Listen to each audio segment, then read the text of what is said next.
ఆంధ్రప్రదేశ్ అట్టుడికిపోయింది. అధికార విపక్షాల పోటాపోటీ కార్యక్రమాలతో రాజకీయాలు హీటెక్కిపోయాయి.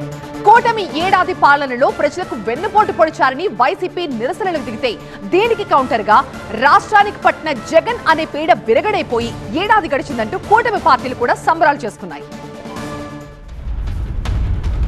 ఏపీలో కూటమి ప్రభుత్వం అధికారంలోకి వచ్చి ఏడాది గడిచింది. ఈ నేపథ్యంలో ప్రజలను కూటమి ప్రభుత్వం మోసం చేసిందని వెన్నుపోటు దినం పేరిట రాష్ట్ర వ్యాప్తంగా వైసీపీ నిరసన కార్యక్రమాలు నిర్వహించింది. విజయవాడలో మాజీ మంత్రి వెల్లంపల్లి శ్రీనివాస్ వైసీపీ శ్రేణులతో కలిసి ర్యాలీలో పాల్గొన్నారు. గన్నవరంలో మాజీ మంత్రి పేర్ని నాని వైసీపీ శ్రేణులతో కలిసి రోడ్డుపై బైఠాయించి కూటమి ఏడాది పాలనపై నిరసన తెలిపారు. మాజీ మంత్రి అంబటి రాంబాబు ఆధ్వర్యంలో వైసీపీ కార్యకర్తలు గుంటూరులో వెన్నుపోటు దినం నిరసన నిర్వహించారు. సూపర్ 6 హామీలు అమలు చేయలేక ఏడాదిలోనే కూటమి ప్రభుత్వంపై తీవ్ర వ్యతిరేకత వచ్చిందని, చంద్రబాబుపై ప్రజాగ్రహంతోనే వైసీపీ నిరసనలు విజయవంతమయ్యాయన్నారు వైసీపీ రాష్ట్ర పార్టీ కోఆర్డినేటర్ సజ్జల రామకృష్ణారెడ్డి. కార్యకర్తలతో పాటు ప్రజలు, వివిధ ప్రజా సంఘాలు పాల్గొన్న నిరసన ప్రదర్శనలు,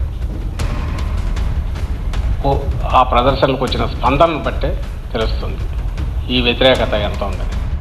జగన్ అరాచక పాలన అంతమై చల్లని చంద్రబాబు పాలన వచ్చిందంటూ వైసీపీ నిరసనలకు కౌంటర్గా కూటమి పార్టీలు రాష్ట్ర వ్యాప్తంగా సంబరాలు నిర్వహించాయి. మేనిఫెస్టో హామీల అమలుపై చర్చకు రావాలని వైసీపీకి సవాల్ విసిరారు టీడీపీ ఎమ్మెల్యే గంటా శ్రీనివాస్. మా మేనిఫెస్టో నేను వస్తాను, లేకపోతే మా నాయకులు వస్తాం. మీ మేనిఫెస్టో ఏదైతే 2019 మేనిఫెస్టోలో మీరు చెప్పారో అందులో మీరు అమలు చేశారో మేము అమలు చేసామో జర్నలిస్ట్ ఫోరం ద్వారా ఒక బహిరంగ చర్చకి మేము సిద్ధంగా ఉన్నాం. మీకు దమ్ము ధైర్యం ఉంటే ఇటువంటి వెన్నుపోటు దినాలు లాంటి చెత్త చెదారం కార్యక్రమాలు కాకుండా ఒక కన్స్ట్రక్టివ్ డిస్కషన్ రండి. ఏడాది పాలనలో ఆర్థిక ఇబ్బందులున్నా సీఎం చంద్రబాబు సంక్షేమం, అభివృద్ధి చేస్తున్నారని, కూటమి కలయిక స్వార్థం కోసం, పదవుల కోసం కాదని రాష్ట్ర భవిష్యత్తు కోసమే అని మంత్రి నాదెండ్ల మనోహర్ అన్నారు.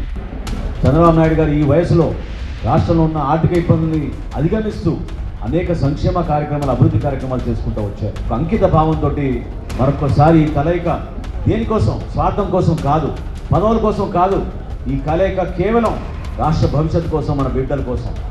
చారిత్రాత్మక తీర్పునకు ఏడాది పూర్తయిందని, కూటమి పాలనలో ఏపీ ప్రజలు సంతోషంగా ఉన్నారని, మరోసారి అరాచకానికి తావివ్వకూడదని మంత్రి సత్యకుమార్ పిలుపునిచ్చారు.